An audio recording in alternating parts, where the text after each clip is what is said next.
Praise the Lord. கர்த்தரும் உலக இரட்சகரும் ஆகிய ஆண்டவராகிய இயேசு கிறிஸ்துவின் இனிதான நாமத்தினாலே உங்கள் யாவரையும் அன்போடு வாழ்த்துகிறேன். ஒரு புதிய நாளை தேவன் நம்முடைய வாழ்க்கையிலே கிருபையாய் கொடுத்திருக்கிறார். ஒவ்வொரு நாட்களையும் அவர் நமக்கு ஆசீர்வாதமாக கொடுத்து அவருடைய கிருபையினாலே நம்மை தாங்குகிற தேவனாகவும் நடத்துகிற தேவனாகவும் காணப்படுகிறார். நிச்சயமாய் இந்த நாளையும் அவர் நமக்கு ஆசீர்வாதமாய் மாற்றி கொடுப்பார். இந்த நாளுக்குரிய தேவனுடைய வார்த்தையை உங்களுக்காய் நான் வாசிக்கிறேன். சகேரியா 9ஆம் அதிகாரம் 12ஆம் வசனம். சகேரியா 9ஆம் அதிகாரம் 12ஆம் வசனம். நம்பிக்கையுடைய சிறைகளே, அரணுக்கு திரும்புங்கள், இரட்டிப்பான நன்மையை தருவேன், இன்றைக்கே தருவேன். எனக்கன்பான தேவ பிள்ளைகளே, இங்கே அருமையான ஒரு வார்த்தையை குறித்து நாம் பார்க்கிறோம். திரும்புவோம் அல்லது திரும்புங்கள் என்பதாக. இந்த உலகத்தில் வாழ்கிற ஒவ்வொரு மனிதர்களும் ஏதோ ஒரு காரியத்தில் திருப்பம் வேண்டும் என்று சொல்லி பல நேரங்களிலே நினைப்பவர்களாய் காணப்படுவார்கள். ஒரு சில நேரங்களிலே தோல்விகள் காணப்படும் போது நம்முடைய வாழ்க்கையிலே ஒரு சில இடங்களில் திரும்புகிறவர்களாய் இருக்க வேண்டும், மாறுகிறவர்களாய் இருக்க வேண்டும் என்று சொல்லி யோசிப்பவர்களாய் காணப்படுவார்கள். ஆம் பிரியமானவர்களே, ஒவ்வொரு மனிதனுடைய வாழ்க்கையிலே திருப்பம் என்பது மிகவும் அவசியமான ஒரு காரியம்.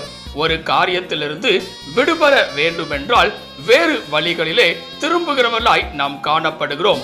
இந்த நாளிலும் கூட வேதத்தின் அடிப்படையிலே எவைகளில் எல்லாம் எதற்குள்ளெல்லாம் திரும்புகிறவர்களாய் நாம் இருக்க வேண்டும் என்று சொல்லி ஒரு சில காரியங்களை சிந்திக்க போகிறோம். முதலாவதாக வேதம் சொல்லுகிறது, யோவேல் 2ஆம் அதிகாரம் 13ஆம் வசனத்தை வாசிக்கும் போது, யோவேல் 2ஆம் அதிகாரம் 13ஆம் வசனத்திலே, நீங்கள் உங்கள் வஸ்திரங்களை அல்ல உங்கள் இருதயங்களை கிழித்து உங்கள் தேவனாகிய கர்த்தரிடத்தில் திரும்புங்கள். அவர் இரக்கமும் மன உருக்கமும் நீடிய சாந்தமும் மிகுந்த கிருபையும் உள்ளவர். அவர் தீங்குக்கு மனஸ்தாபப்படுகிறவருமாய் இருக்கிறார். இங்கே பார்க்கும்போது முதலாவதாக எதற்கு நேராய் நாம் திரும்புகிறவர்களாய் இருக்க வேண்டும் என்று சொல்லி பார்க்கும்போது இங்கே வேதவசனம் அழகாய் சொல்லுகிறது, கர்த்தருக்கு நேராய் திரும்புகிறவர்களாய் இருக்க வேண்டும் என்பதாக. ஆம்பிரியமானவர்களே, உங்கள் வஸ்திரங்களை அல்ல உங்கள் இருதயங்களை கிழித்து உங்கள் தேவனாகிய கர்த்தரிடத்தில் திரும்புங்கள். இந்த நாளிலே உலகத்துக்கு நேராய் பல நேரங்களிலே திரும்புகிறவர்களாய் காணப்படுகிறோம். அது நிமித்தமாய் தோல்விகளை சந்திக்கிறோம். நம்முடைய வாழ்க்கையும் சோர்வடைந்த நிலையிலே காணப்படுகிறது. இதற்கு மேல் நம்மால் வாழ முடியுமா என்கிற ஒரு சந்தேகத்தோடு வாழ்கிறவர்களாய் காணப்படுகிறோம். ஆனால் அப்படிப்பட்டவர்களாய் இராதபடிக்கு தேவனுக்கு நேராய் நாம் திரும்புவோம் என்றால் கர்த்தர் நிச்சயமாய் நம்மை ஆசீர்வதிக்கிறவராக காணப்படுவார். இங்கே வேதவசனம் சொல்லுகிறது, தேவனாகிய கர்த்தரிடத்தில் திரும்புங்கள். வேதத்திலே அநேக தேவ பிள்ளைகள் கர்த்தருக்கு நேராய் தங்களுடைய வாழ்க்கையை திருப்பும் போது அவர்களது வாழ்க்கை எல்லாம் ஆசீர்வாதமாகவே காணப்பட்டது. இந்த நாளிலே நாமும் நம்முடைய வாழ்க்கையிலே ஆசீர்வாதமாய் திகழ வேண்டும் என்று சொல்லி நினைப்பவர்களாய் இருப்போம் என்றால் முதலாவதாக கர்த்தருக்கு நேராக திரும்புகிறவர்களாய் இருக்க வேண்டும். இரண்டாவதாக எதற்கு நேராய் நாம் திரும்புகிறவர்களாய் இருக்க வேண்டும் என்று சொல்லி பார்க்கும்போது வேதம் சொல்லுகிறது, நீதிமொழிகள் 1ஆம் அதிகாரம் 23ஆம் வசனத்தை வாசிக்கும் போது, நீதிமொழிகள் 1ஆம் அதிகாரம் 23ஆம் வசனத்திலே, என் கடிந்து கொள்ளுதலுக்கு திரும்புங்கள். இங்கே பார்க்கும்போது வேதம் அழகாய் சொல்கிறது, கர்த்தருடைய கடிந்து கொள்ளுதலுக்கு நேராக திரும்புகிறவர்களாய் இருக்க வேண்டும். இன்றைக்கு பல நேரங்களிலே சிக்ஷைகள் நம்முடைய வாழ்க்கையிலே வரும்போது, கடிந்து கொள்ளுதல் நம்முடைய வாழ்க்கையிலே வரும்போது அதை நாம் ஏற்றுக்கொள்வதில்லை. நமக்கு சாதகமான காரியங்கள் எப்பொழுதெல்லாம் காணப்படுகிறதோ அப்பொழுதெல்லாம் அதை நாம் ஏற்றுக்கொள்ளுகிறோம். சாதகமற்ற நிலைமையில் இருக்கும் போது அவைகளை நாம் ஏற்றுக்கொள்ளாதபடி உலகத்துக்கு நேராய் திரும்பி விடுகிறோம். வேதம் சொல்கிறது கர்த்தருக்கு நேராய் நாம் திரும்ப வேண்டும். இரண்டாவதாக அவருடைய கடிந்து கொள்ளுதலுக்கு திரும்புகிறவராய் இருக்க வேண்டும். அப்பொழுது கர்த்தர் நம்முடைய வாழ்க்கையில செயல்படுகிறவராய் காணப்படுவார். அவருடைய வார்த்தைக்கு நாம் கீழ்ப்படியும் போது தேவன் நம்மோடு கூட இருந்து நம்மை வழிநடத்துகிறவராக காணப்படுவார். உலகத்திலே பலவிதமான சோதனைகளில் நிமித்தமாக சோர்ந்து போனவர்களாய் நீங்களும் காணப்படலாம். இந்த நாளிலே ஏன் என்னுடைய வாழ்க்கையிலே மாற்றம் இல்லை என்று சொல்லி நீங்கள் யோசிக்கலாம். இரண்டாவதாக அவருடைய கடிந்து கொள்ளுதலுக்கு திரும்புகிறவர்களாய் இருக்கும் போது நிச்சயமாய் தேவன் நம்மை ஆசீர்வதிக்கிறவராக காணப்படுவார்.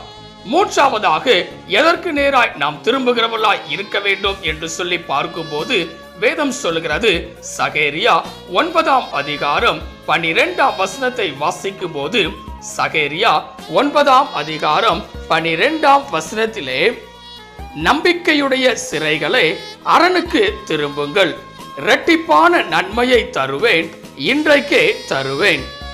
இங்கே பார்க்கும்போது மூன்றாவதாக வேதம் சொல்லுகிறது, நம்பிக்கையுடைய சிறைகளே அரணுக்கு திரும்புங்கள். ஆம் பிரியமானவர்களே, தேவனுடைய சமூகத்துக்கு நேராக திரும்புகிறவர்களாய் இருக்க வேண்டும். மனிதர்களுக்கு நேராக அல்ல, கர்த்தருடைய சமூகத்துக்கு நேராய் திரும்புகிறவர்களாய் காணப்பட வேண்டும். இங்கே வேதவசனம் சொல்லுகிறது, இரட்டிப்பான நன்மையை தருவேன், இன்றைக்கே தருவேன் என்பதாக. ஆம் பிரியமானவர்களே, ஒவ்வொரு நாளும் தேவனுடைய சமூகத்துக்கு வருகிறவர்களாய் நாம் இருக்க வேண்டும். இன்றைக்கு பல நேரங்களிலே தேவனோடு கூட சஞ்சரிப்பது கிடையாது, தேவனோடு கூட செபிப்பது கிடையாது, வேத வாசிப்பு கிடையாது. ஆனால் இந்த நாளிலே தேவனுடைய சமூகத்துக்கு நேராக திரும்புகிறவர்களாய் நாம் இருப்போமே என்றால் கர்த்தர் நிச்சயமாய் நம்மை ஆசீர்வதிக்கிறவராக காணப்படுவார். ஒவ்வொரு நாளும் அதிகாலை வேளையிலே தேவன் கொடுத்த நல்ல நாளுக்காக நன்றி செலுத்துகிறவர்களாய் நாம் இருக்க வேண்டும். அவருக்கு நேராய் திரும்புகிறவர்களாய் காணப்பட வேண்டும். இந்த கால வேளையிலே இதை கேட்டுக்கொண்டிருக்கிற எனக்கன்பான தெய்வ பிள்ளைகளே, வேதம் அழகாய் சொல்லுகிறது, திரும்புங்கள் என்பதாக. இந்த நாளிலே நாமும் நம்முடைய வாழ்க்கையிலே பலவிதமான பாதைகளில் ஓடிக்கொண்டிருக்கலாம். ஆனால் இன்றைக்கு வேதத்தின் அடிப்படையிலே திரும்புகிறவர்களாய் நாம் இருக்க வேண்டும். முதலாவதாக தேவனாகி கர்த்தருக்கு நேராய் திரும்புகிறவர்களாய் இருக்க வேண்டும். இரண்டாவதாக அவருடைய கடிந்து கொள்ளுதலுக்கு நேராக திரும்புகிறவர்களாய் இருக்க வேண்டும். மூன்றாவதாக தேவனுடைய அரணுக்குள் திரும்புகிறவர்களாய் இருக்க வேண்டும். இவ்வாறு நாம் திரும்புகிறவர்களாய் காணப்படும் போது நிச்சயமாய் நம்முடைய வாழ்க்கையானது மாறுகிறதாய் காணப்படும். தேவனுடைய கரத்திலே உங்களை அர்ப்பணிப்பீர்களாம். செபிக்கலாம்.